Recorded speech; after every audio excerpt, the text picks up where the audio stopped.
no surprise to anybody that has been following the Commanders over the last week that they've signed quite a few players. In fact, 19 of them, 16 of those 19 being from outside of the organization.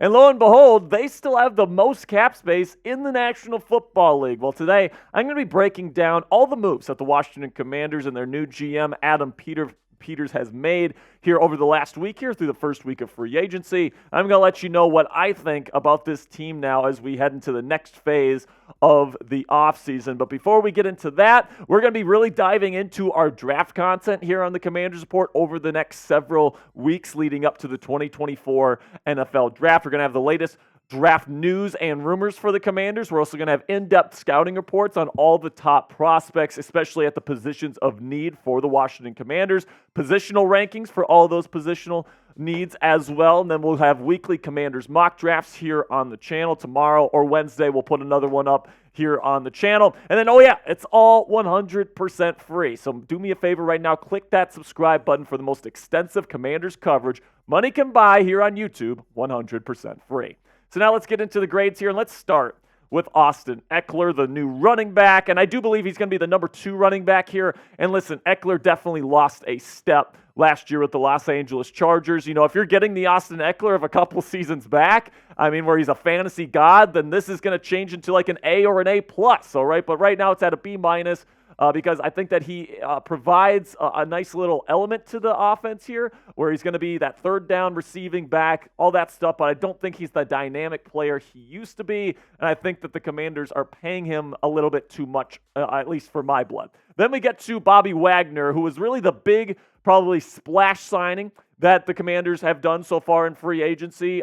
Super Bowl champion, has been to 2 Super Bowls, 10 straight All-Pro teams, including last year. He was a second-team All-Pro, 7th highest graded linebacker according to Pro Football Focus last season. I'm going to give it an A- because, really you're bringing in Bobby Wagner to establish the culture. He's going to be the voice and the leader in the Washington Commanders locker room next year while the rookie quarterback gets his feet wet, and he's going to establish the standard here for Dan Quinn's culture heading into the future here in year 1. So I do think it's a good signing. He's a great player, but he's not going to be a long-term answer at the position, just a 1-year contract. So I'll just give it the A- there instead of an A or an A+. Then I'll go Marcus Mariota with the quarterback C-. And,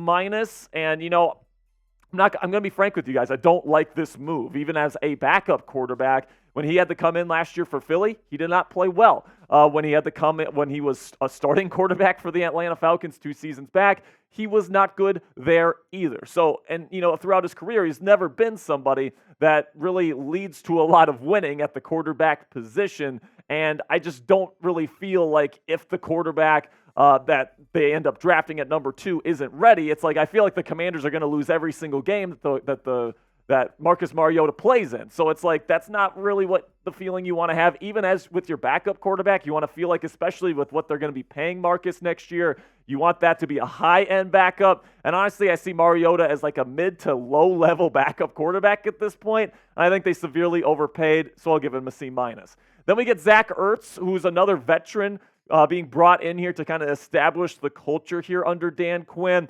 So I like it because you give the rookie quarterback, whoever's coming in, a nice receiving threat at the tight end position, and he's probably going to be a mentor to probably a tight end that they draft in the NFL draft this year. I do think the Commanders will address that position at some point in the draft this year. And Zach Ertz is somebody that's been around the block. He knows the ins and outs, and he's still a pretty darn good receiving threat at the tight end position. So I like this signing quite a bit. I'll give it an A-, but like Bobby Wagner, he's an older player, so you can't necessarily give it an A or an A+ in my book. Then we get to Dante Fowler Jr., edge rusher. We'll talk about the other edge rushers here in just a second, but Dante's being brought in here apparently as a rotational guy, and in that role, I like him. All right, I think he's a good rotational edge rusher in the National Football League. Bring him in on third downs, those types of things. But I think this grade would definitely go down if he ends up starting the season as a bona fide 3-down starter next year. I think he's good, but definitely not a great signing, so I'll give him a B. So shout out your guy down there in the comments section. What was your favorite free agency signing for the Washington Commanders, at least so far in NFL free agency? For me personally, it's probably going to be Bobby Wagner just because of the big name. I think he's going to really do a good job establishing the culture here in Washington, and it was definitely the biggest splash that this team has made thus far. So give me your answer down there in the comment section for today's pinned comment. YouTube's going to throw you an ad break here in just a couple of seconds. When that happens, take advantage of that time by answering today's pinned question. Then we get to Dorrance Armstrong, and he's definitely the best edge rusher that they ended up signing, but it seems like they're signing him here to be their number one edge rusher heading into next year. And I understand you got Jonathan Allen and Daron Payne up the middle, but, there are some pretty darn good edge rushers in this year's free agency class, and Dorrance Armstrong was arguably not even in the top 10 of those edge rushers that were coming out and hit the open market. And you're bringing him in to be your number one guy, and you're paying him quite a bit of money. For me personally, he's a decent player. He'd be a good number 2 edge rusher. If you would have had Dorrance Armstrong and, say, a Danielle Hunter or a Bryce Huff, for example, I would have liked this a lot more. But bringing in Dorrance Armstrong to be your number 1 edge rusher, most likely heading into the season, not sure I love that move. I'll give it a C+. And then linebacker, another A- here from Frankie Louvu. A really good player, really good blitzer, very athletic, and you're not going to have any issues at inside linebacker for the Commanders next year because you got 4 guys that are pretty darn good. We'll go over another guy that they added at the linebacker position who I also like here, but Bobby Wagner and Frankie Louvu as your top 2 linebackers, very good combo there, good athleticism. And then Bobby Wagner, of course, is just a presence over the middle, so I like the Louvu signing. I'll give that one an A-.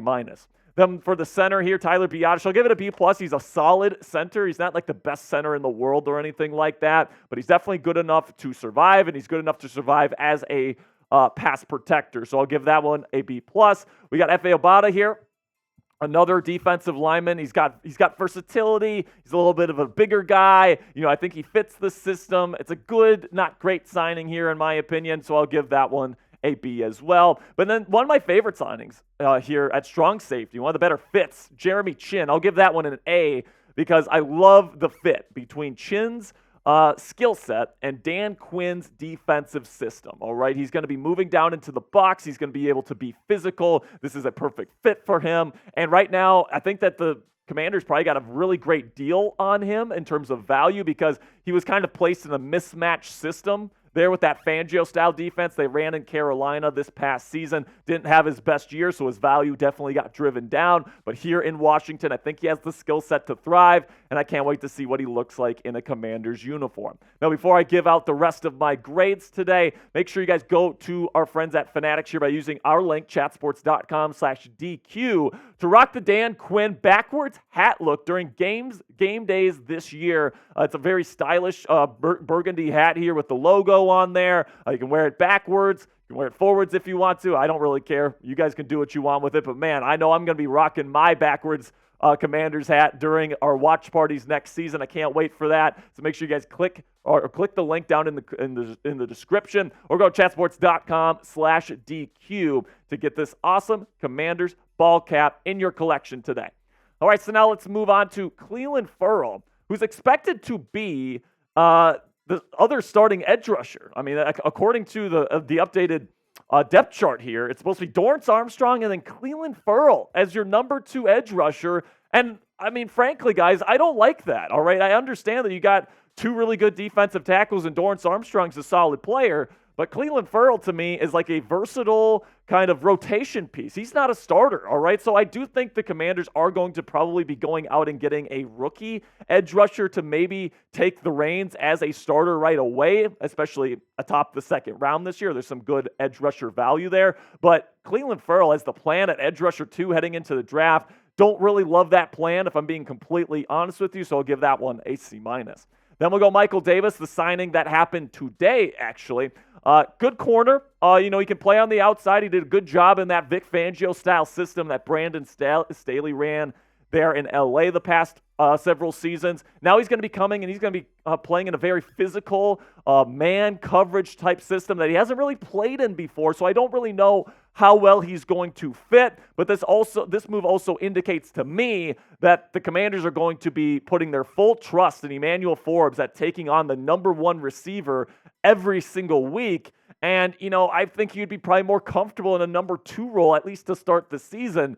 But it seems like Dan Quinn and Joe Witt Jr. feel like Emmanuel Forbes is probably ready to go. So hopefully he lives up to that assignment. Then we got Jeremy Reeves, the special teams ace, A+. Man, I love this guy. I love the energy he brings to the locker room and to the field every Sunday, and you're getting him at a good price. Pro Bowl special teamer here. Really love the signing. That's my only A+ of this list. Then we got Brandon McManus, the new kicker. He's fine. He's nothing like super special. It's not like you're getting, a Young Wei Koo or, Adam Vinatieri here, right? You're getting a decent NFL kicker here, so I'll give it a B. Then we'll go Anthony Pittman as kind of like a rotation linebacker here. Now, it's going to be interesting to see what the Commanders do with Jamin Davis and maybe put him on the edge or something like this, or Anthony Pittman, you could even put him on the edge a little bit. But right now you got 4 pretty decent linebackers that have all played quite a bit over the last several seasons, and, you can really only have 3 linebackers on the field at a time. So are they going to rotate Pittman and Davis? What are they going to do? I'm not quite sure what their plan is. Are they going to move one of those guys to the edge? I think it's going to be interesting to see what happens and what the plan is here for Dan Quinn with these guys. But Anthony Pittman, decent player, and as a rotational linebacker, it's pretty good, so I'll give it a B. Then we get to Nick Allegretti here, the offensive guard, formerly with the Chiefs, won a Super Bowl last year. Despite tearing his UCL in the middle of the game, finished the game and became a champion. So this guy's got the grit that you want. So I don't hate the signing, but, he doesn't have a ton of experience playing in the league, and it's not like we know for sure that he's a starter-capable guy. So I'll give the signing a B- if they end up drafting a nice offensive guard in the draft this year. This grade might go up a bit. Then we got Noah Igbenogany. Hope I'm saying that right. He's a defensive back here. I'm going to give it a C. He's fine. He's a decent special teamer. That's what he's being brought in for. And if he makes the team this year, it's going to be as a special teamer. So I'll just give it a C. Then we got Jamison Crowder. This is one that I absolutely like here because I like Jamison as a punt and potentially kickoff return man. And he's a really good backup slot receiver that has a lot of experience in this league and you can trust on an NFL football field. So for what the role that he's being brought in to do, I think he's proven that he can do that at a really high level, and you're getting him for pretty much nothing, so I'll give him an A for this one. Then we got Tyler Ott, the long snapper. Guys, I'm not going to lie to you. I don't know a whole lot about long snappers. It's not like I'm watching the long snapper film for all 32 teams every single year, but what I'm hearing about Tyler Ott is that he's one of the best in the game, and the Commanders ended up bringing him in here. So I'm going to give this one an A because based on what I'm hearing, this is a good move, all right? So my overall grade when it comes to free agency so far, I'm going to give it a B-, and I consider giving them a C+, but overall, I think a lot of the moves are pretty solid, but the reason why this isn't getting into the B+, A- territory is because there's not a lot of high-impact additions, right? I was hoping that they were going to get a legit number 1 corner to help mentor Emmanuel Forbes. I was hoping that they were going to get a legit number 1 edge rusher to pair with Jonathan Allen and Daron Payne. None of those things happened, all right? So I think a lot of these signings are good signings. I like the Bobby Wagner signing. I like the Frankie Louvu signing. I like the Jeremy Chinn signing. I like a lot of these signings, guys. I'm not going to lie.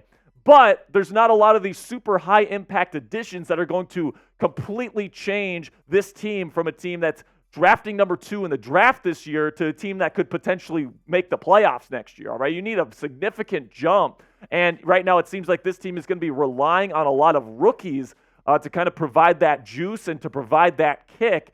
And right now it's looking like the Commanders are probably okay with just building a culture in year 1 and not necessarily trying to usurp the established order and win the division in 2024. So grade the offseason so far from your perspective. An A, a B, a C, a D, or an F. For me personally, like I said, it's a B- for free agency in particular, just because there's not a lot of those really high impact moves that are really going to change life all that much here in Washington. A lot of baseline moves that are okay, but nothing that's really life-changing, like a number 1 corner or number 1 edge or something like that. So I like it. I don't love it, but let me know what you guys think down there in the comments section. And that'll be it for today's show, guys. I appreciate all of your support. Make sure you guys click that subscribe button right now because we got a bunch of great Commanders content coming your way later this week. And of course, if there's more breaking news action and they get into the 20s here of signings during NFL free agency, we're going to have you covered with another breaking news video right here on the channel. So make sure you click that subscribe button so you don't miss it.